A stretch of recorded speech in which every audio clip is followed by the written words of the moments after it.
بسم اللہ الرحمن الرحیم۔ السلام علیکم۔ آج ہمارے ناول بنی کی لاسٹ قسط ہے، تو چلیں شروع کرتے ہیں بنی کی لاسٹ قسط کو۔ بادشاہ، اس اگلے ہفتے ارحم کی شادی ہے، اب کیا کرنا ہے؟ فضل نے پوچھا تھا۔ کیا کرنا؟ کچھ بھی تو نہیں، ملک والا جانا ہے اور ملک وجاہت کو مارنا ہے، کسی کو کان خبر بھی نہیں ہوگی، بڈھا اللہ کو پیار ہو جائے گا۔ بادشاہ نے شیطانی مسکراہٹ سے کہا، صحیح، اور دبئی والی ڈیل کا کیا کرنا ہے؟ وہ لوگ لڑکیوں کا اچھا سودا کر رہے ہیں۔ فضل نے اگلی بات کی، اور انتظار کرو، جتنا انتظار اتنا تکڑا مال۔ آہا، پورے گودام میں دونوں کا کہہ گونجا۔ ارحم صبح جلدی آفس کے لیے نکل گیا تھا اور ارحم کی ڈائری اپنے ساتھ لے گیا تھا۔ ارحم آفس گیا تو وہاں پر ہی ارحم کی ڈائری پر پھر پڑھنا شروع کیا۔ ارحم نے ڈائری کھولی اور جہاں سے چھوڑا تھا وہیں سے پڑھنا شروع کیا۔ مریم کی وجہ سے کسی سے بات نہیں کر رہی تھی۔ مریم کسی خوف کی وجہ سے کسی سے بات نہیں کر رہی تھی، نہ اپنے آنے جانے دے رہی تھی۔ حامد نے ہی جلدی سے مریم کو گلے لگا کر پرسکون کیا اور غصے سے غدارہ کو دیکھا۔ جب مریم روتے ہوئے ہوش اور دنیا سے بیگانی ہو گئی تھی تو حامد نے اپنی ماں کو بلا لیا تھا اور آنٹی نے مریم کو اپنے ساتھ لگا کر لے گئی تھی۔ جب سب چلے گئے تو حامد غصے سے غدارہ کے پاس گیا اور حامد کا آج پہلی بار ہاتھ اٹھ گیا۔ تم جانتی ہو آگ سے ڈرتی ہے، پھر بھی تم نے اس کو آگ سے ڈرایا۔ زارا، مذاق کی ایک حد ہوتی ہے جو تم نے آج کی حد پار کر دی ہے۔ مریم کو کچھ ہو جاتا تو ادارہ بہت شوق تھی۔ وہی میں حامد کی بات سے پریشان ہو گیا کہ مریم ایسی کیوں ہے، اس لیے حامد سے پوچھا تو اس نے کہا 5 سال کی عمر میں کسی آگ کے حادثے کے بعد ایسا کرتی ہے۔ یہ بات میں نے انکل سے پوچھی تو انہوں نے بتایا کہ مریم ایسی ہی ہے۔ پتہ نہیں کیوں مجھے انکل کی بات جھوٹی لگ رہی تھی، دل ماننے کو تیار نہیں تھا۔ اتنی معصوم ہے اور جو آگ کو دیکھ کر چیختی ہے، سچ تو اب مریم بتا سکتی تھی یا آنٹی، جو کہ مشکل لگ رہا تھا۔ آج کافی دن ہو گئے تھے نہ حامد سے ملا نہ مریم کو دیکھا، پر آج صبح جب میں افریج جا رہا تھا تو صبح کے وقت دارجی کمرے میں آئے تھے اور میں جب باتھ روم سے فریش ہو کر لگا دارجی بیڈ پر وہ لوکٹ پکڑے بیٹھے تھے۔ دارجی کو سلام کرنے کے لیے آ گیا تو دارجی رو رہے تھے۔ دارجی، آپ کیوں رو رہے ہیں؟ ارحم پریشانی سے دارجی کے پاس بیٹھ گیا۔ اتنے میں نور دارجی کے بولنے کے لیے آئی تھی تو وہ بھی دارجی کو روتا دیکھ کر وہیں آ گئی۔ دارجی نے نور کو باتوں میں لگا کر بیچ دیا اور میں بھی دارجی کی باتوں پر یقین لے آیا تھا، لیکن جیسے نور کی دارجی جلدی سے میرا ہاتھ پکڑ کر مجھے اپنے کمرے میں لے گئی اور اپنی الماری سے کچھ تصویریں لے کر آئی اور میرے سامنے رکھی، جس میں کوئی چھوٹی بچی کی تصویر تھی جو تصویر میں ہنستی مسکراتی نظر آ رہی تھی، اور جو لوکٹ میرے پاس تھا وہ بالکل اس بچی کے گلے میں تھا۔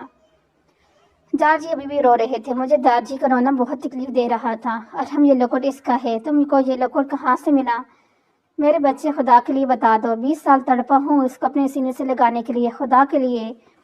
دارجی روتے ہوئے وہیں بیڈ پر گر گئے۔ سب نے کہا ہے کہ یہ مر گئی ہے، ملک وجاہت پر نہیں، میرا دل کہتا ہے میری بچی زندہ ہے، لیکن دنیا والوں کی بات نہ ماننی تھی اور مان لی تھی اور چھوڑ دیا تھا ڈھونڈنا، لیکن آج یہ تمہارے پاس لوکٹ دیکھ کر مجھے یقین ہو گیا کہ میری بیٹی میری آنکھوں کی ٹھنڈک زندہ ہے۔ ارحمان، کچھ تو بولو، تم کو خدا کے لیے چلو، مجھے اس کے پاس لے کے چلو۔ دارجی کو دیکھ کر مجھے رونا آ رہا تھا کیونکہ دارجی کو ایسے بے بس میں نے نہیں دیکھا تھا۔ دارجی جی، مجھے یہ لوکٹ افریج سے ملا تھا جہاں میں صورتوں کی مدد کرنے جاتا ہوں۔ ہفتے میں پہلے وہاں آگ لگی تھی جس میں مجھے یہ لوکٹ بھی ملا اور میں اپنے پاس رکھ لیا کیونکہ یہ بالکل میرے پاس جیسا تھا ویسے ہی تھا، لیکن میں آپ سے وعدہ کرتا ہوں کہ اس کو ڈھونڈ کر کہیں سے بھی لے کر آؤں گا، یہ میرا آپ سے وعدہ ہے۔ بچی، لوکٹ، افریج، ارحم بس ان سب میں پھنس گیا۔ ارحم نے سوچے میں ڈوبے تک ارحم کی سیکرٹری نے ارحم کو میٹنگ کہہ کر چلی گئی اور ارحم ڈائری کو لے کر میں رکھ کے میٹنگ میں چلا گیا۔ صبح نور سب سے پہلے مریم کے کمرے میں گئی۔ کمرے میں داخل ہوتے ہی یاسر اور یوسف صاحب دونوں صفحے پہ ایک ساتھ سو رہے تھے۔ نور تو دونوں کو دیکھ کر ہنسی بہت آئی، لیکن چپ کر کے مریم کے پاس بیٹھ گئی اور مریم کو چیک کیا جو رات سے اب کافی بہتر تھی۔ نور کو ابھی بیٹھے 2 منٹ ہوئے تھے کہ مریم کو پیاس لگی، جس کی وجہ سے وہ اٹھ گئی۔ نور نے مریم کی آنکھیں کھلتے دیکھ جلدی سے مریم کی طرف جھکی۔ آپ ہی کیسی ہیں آپ؟ مریم نے نور کی آواز سن کر نور کی طرف سر کیا اور ہاں میں سر ہلایا۔ اٹھنے لگی کہ نور نے سہارا دیا اور پانی کے گلاس مریم کو آگے کیا جو مریم نے نور سے لے کر پیا۔ مریم نے نظر گھما کر دیکھا، یاسر صاحب یوسف صاحب کے کندھے پر سر رکھے سوئے تھے اور یوسف صاحب کو یاسر صاحب کے سر پر رکھے سوتا دیکھ حیرت سے نور کی طرف دیکھا جو مریم کی نظر کو معفون سمجھ کر اپنی ہنسی روکنے کی ناکام کوشش کر رہی تھی۔ مریم نے پھر دیکھ لیا تو اپنی دونوں کا ہنسی روکنے سے برا حال ہو رہا تھا اور دونوں ہی سرخ ہو گئی۔ میرن صاحب اس صبح مریم کو دیکھنے سے کمرے میں آئی تو دونوں لڑکیوں کو دائیں طرف دیکھ کر اپنی ہنسی روک رہی تھی، تو میرن صاحب کے کمرے میں دونوں کی نظروں کو